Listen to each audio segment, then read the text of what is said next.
Coucou les loulous. Alors aujourd'hui j'ai envie de vous faire une petite vidéo par rapport à l'apprentissage du coréen. Comme j'imagine que beaucoup d'entre vous étudient le coréen ou aimeraient en tout cas commencer à l'étudier avant de partir en Corée. Donc je vous ai fait une petite sélection de livres, sites internet et d'applications pour téléphone mobile aussi, que j'ai personnellement testé. Donc voilà, c'est testé et approuvé.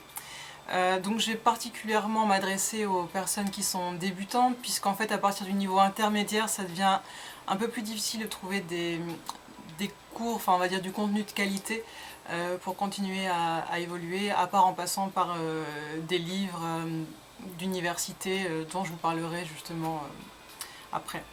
Alors pour commencer, j'aimerais vous parler des livres de Ganada. Alors Ganada en fait c'est d'après ce que j'ai pu voir, c'est une filiale de Yonsei.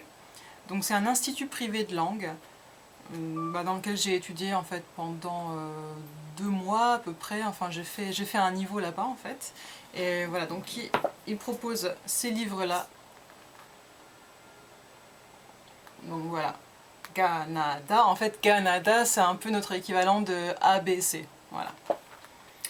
Donc voilà, ce sont des livres, là c'est la version anglaise, puisqu'il existe aussi une version, pas de version française malheureusement, mais il y a une version japonaise et chinoise par exemple. Ouais, c'est pas pour nous. Alors je vais vous montrer un peu comment ça se présente.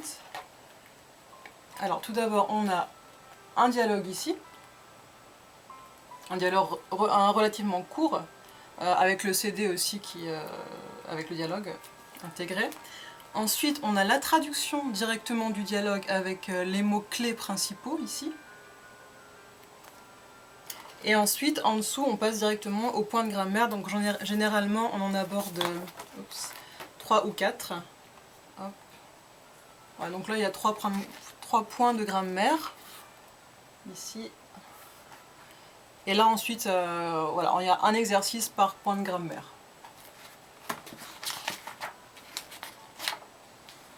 Et ensuite, on a, ça peut être un texte, ça peut être ou des exercices un peu divers, ou encore une écoute, voilà, un petit texte en plus supplémentaire par rapport au thème de la leçon.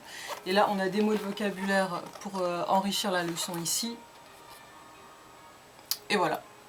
Donc ça fait un chapitre avec 3 points de grammaire abordés. Donc c'est vraiment sympa parce que c'est assez concis, c'est clair, c'est bien expliqué, et puis il n'y a pas 15 pages pour simplement un chapitre, donc ça j'aime beaucoup. Et bien sûr il y a le workbook qui va avec, donc le cahier d'exercice pour chaque chapitre. Alors ensuite on a les fameux livres de l'université de Sogang où j'ai également étudié, voilà ici. Donc là c'est pareil, voilà, chaque université en fait a sa méthode, chaque école plus ou moins a sa méthode. Sauf que là c'est un peu plus fourni on va dire. Donc voilà, je vais vous montrer un chapitre.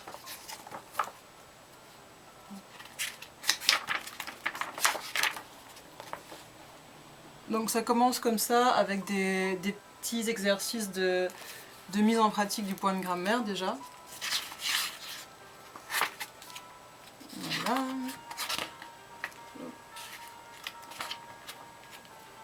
Et voilà, là on arrive au dialogue, donc là il y a des petits dialogues. Plusieurs dialogues différents, en général il y en a 2, 3, 4. Bon là ce sont des exercices en général ateliers à faire en classe. Voilà, des exercices de compréhension d'écoute. Ici aussi, là c'est un exercice à faire en classe j'imagine. Voilà, là la compréhension écrite, qui est en général assez complexe, assez longue. Encore des exercices, ah là là. Et là c'est récapitulation du vocabulaire à retenir dans la leçon. Voilà, donc c'est assez long, parce qu'en plus il y a des exercices dans le livre principal, mais aussi dans le cahier d'exercices, le workbook. Donc pour finir un chapitre, pour vous donner une idée, quand j'étais à l'Institut Ganada, donc le premier livre que je vous ai montré, on faisait un chapitre en une matinée, alors qu'à Sogang on passe 2 matinées sur un chapitre. Donc ouais, pour la petite différence, donc voilà, c'est un peu plus... Disons qu'à Sogang ça va un peu plus loin, c'est un peu plus complexe, donc ça peut être intéressant. Mais c'est vrai que le Canada, je trouve qu'il est moins décourageant et qui va plus à l'essentiel. J'ai aussi testé les livres de l'université de Iowa, mais bon, pour moi, ils sont moins bons que ces deux-là précédemment. Ensuite, je vais vous présenter un livre que je trouve vraiment sympa aussi. Alors, voilà. Donc ça, c'est vraiment un livre de vocabulaire qui reprend tout le vocabulaire essentiel de base, à savoir pour se débrouiller en coréen. Ça va... là, on a, voilà, on a des différents verbes, il y a les émotions, il y a les mesures de poids, le prix. Voilà, là, les plats, des plats coréens. Donc c'est vraiment sympa, c'est assez complet et il y a vraiment de tout. Donc ça c'est génial en complément. Ou alors pour une révision, moi je m'en sers vraiment pour réviser parce que moi j'avoue que les bases, elles me sont un peu sorties de la tête déjà. Donc voilà, ça c'est génial pour réviser. Alors, les 3 livres que je vous ai présentés, c'est des livres coréens anglais qui n'existent pas en français. Bon, je pense que ça pose pas trop de problèmes parce qu'il n'y a pas non plus de grandes théories en anglais. Je voulais vous parler aussi de 2 autres livres. Donc là, c'est vraiment pour les débutants essentiellement, qui sont en langue française. Donc ça peut être intéressant pour certains d'entre vous qui ont vraiment jamais étudié le coréen et qui n'ont pas forcément un niveau d'anglais extrême, qui se sentent pas à l'aise avec l'anglais. Je les ai pas sous la main parce qu'il y en a un que j'ai pas acheté parce que j'en ai pas besoin, parce que je suis plus du niveau débutant. Et l'autre parce que je l'ai déjà refilé à quelqu'un, c'était aussi niveau débutant. Donc le premier c'est J'aime le coréen. C'est un livre qui est entièrement en français et qui vous apprend vraiment les bases, mais les points de grammaire abordés sont vraiment intéressants. C'est vraiment les points de grammaire utiles à savoir pour se débrouiller basiquement en coréen. Donc je le recommande pour une première approche. Et ensuite, on a un livre qui est sorti alors en 2013, donc fin 2013, donc c'est quand même assez récent, qui s'appelle Les 50 règles essentielles coréens.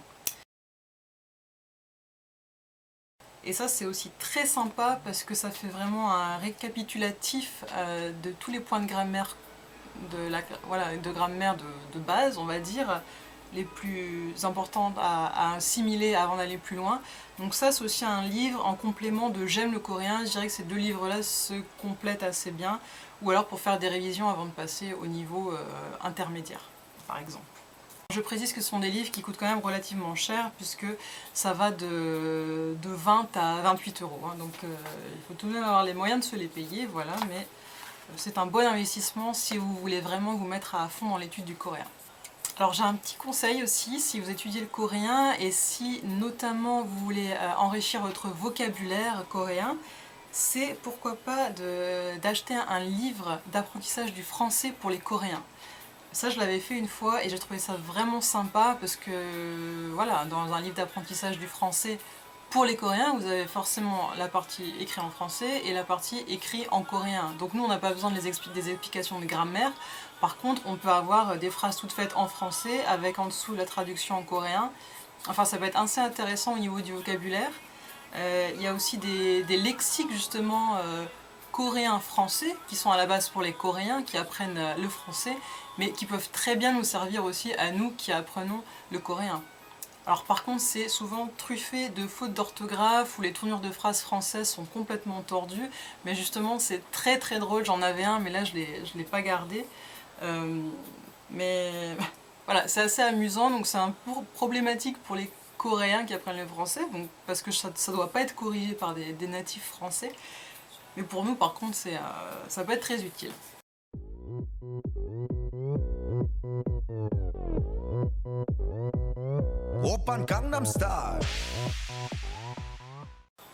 Alors ensuite je vais rapidement parler des logiciels. Alors il y en a plein pour apprendre le chinois, voire le japonais et bien sûr l'anglais. Mais alors le coréen, il n'y a vraiment rien, quoi. Il n'y a pas grand chose. Le seul que j'ai trouvé c'est chez Rosetta Stone. Oui. Mais le problème c'est que ça couvre seulement le niveau débutant à intermédiaire. Mais bon, vu que moi j'ai un niveau intermédiaire, je peux vous dire que c'est plutôt du niveau débutant, très très débutant. Donc ça peut être intéressant pour quelqu'un qui débute complètement, là une fois de plus. parce que c'est un apprentissage qui est guidé avec des exercices interactifs, etc.